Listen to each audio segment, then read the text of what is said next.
Hey everybody, welcome back to How to Become a Freelancer in 30 Days. This is Anthony Chatfield, and today, day 13, we're going to talk about how to expand and build out your portfolio. Talking about how to add content that reflects the breadth of skills you offer. This is something we've talked about a lot already, but I wanted to get into a little bit more detail because I know a lot of people have trouble doing this before they actually land a few projects. So we're going to talk about how to develop, a working portfolio you can be proud of. These are the goals for today. Identify 2 to 3 new areas you can show your skills in, and then revise and update the presentation of your profile on your website. Finally, what are you least comfortable doing in the field you represent, and then how can you address it? That's a very important factor that a lot of people avoid, but we can actually make a benefit for you with your portfolio. So a good portfolio has 4 things. It's got at least 5 items in it, regardless of how many skills you're or services you're offering. At least 5, just to fill it out. It's got multiple styles and types of projects, showing the breadth of your skills. It's got highly polished content, so everything's formatted the same and within best practices for this type of project. So you don't have different fonts or different layouts or different PDF styles. Everything's the same. And then it's all representative of your style and work methods and the types of projects you want to work on. So you're not showing examples of work you don't actually want to get, just because it's really good. So here's an example of a very early portfolio that I did for my Seattle freelance site, way back in my freelancing days. You can go there, you can see a lot of the different kind of content I wrote. This is the first portfolio I put up online. I think it has 4 different types of content on it. So there's articles and press releases and ebooks. And it mostly covers topics like dog training, which was one I really liked working in. It's a very easy topic for me to write about and very enjoyable and very ethically sound. And then video game writing, because as a recent college graduate, writing about World of Warcraft was very cool to me. So I would frequently look for those projects. It's not the only portfolio I've had, though. We had an agency portfolio on the Great Leap Studios website. We had an active portfolio on the Elance profile. And, there's also other things you can do. You can make custom local portfolios. Or you can make it available to upload upon request per topic. It really depends on what people want. So if you want content to be different, for example, on your Elance profile versus your website, that's something you can do, or you can break it down further from there. A good portfolio is going to have 5 to start, but it's going to grow over time depending on what area you're in and how you're growing and what kind of work you do. Like if you do a good project, you want to put in your portfolio, obviously. When adding an item to your portfolio, though, there are some basic minimums you want to have. So everything should have an image. This is harder for writers, trust me. Usually when you see a portfolio, you see a lot of visual representations of work.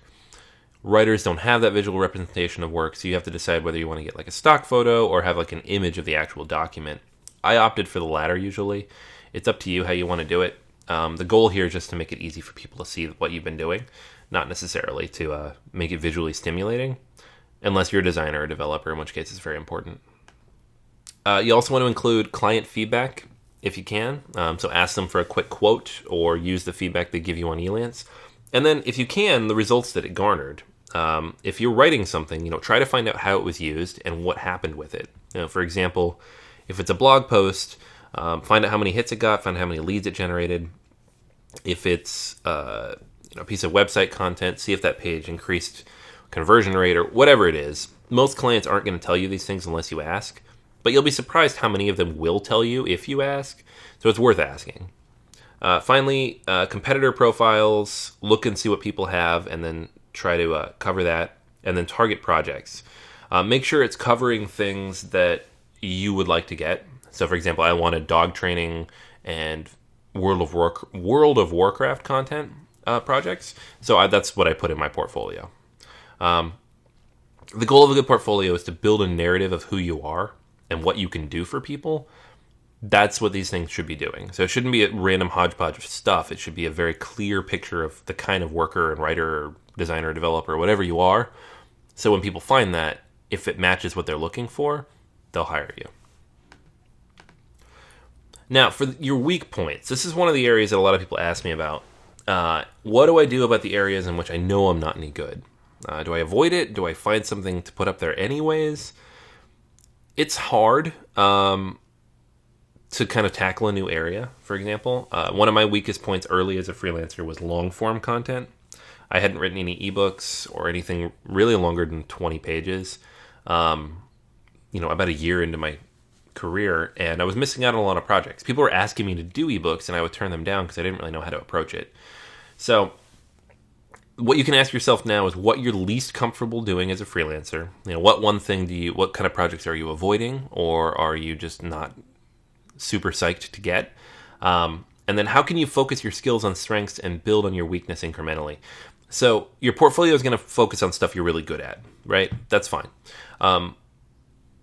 And ideally, if you're driving traffic to your website, those are the kinds of projects you're going to pick up over time. That's what people are going to find you for. In the meantime, to build on your weak points, you can go actively looking for projects. When you bid on stuff, or go write a proposal or pitch something on Craigslist or wherever it is, you can look for the types of projects you are not comfortable doing and just offer a competitive rate as an opportunity to learn more. This is one of the easiest ways to build out your portfolio. And to become a better freelancer is to spend time finding these areas of weakness and building out your skills in those areas. At the same time, you can also generate new portfolio items based on those weaknesses. Let's say you are weak in ebook writing, like I was. You can just write an ebook for yourself.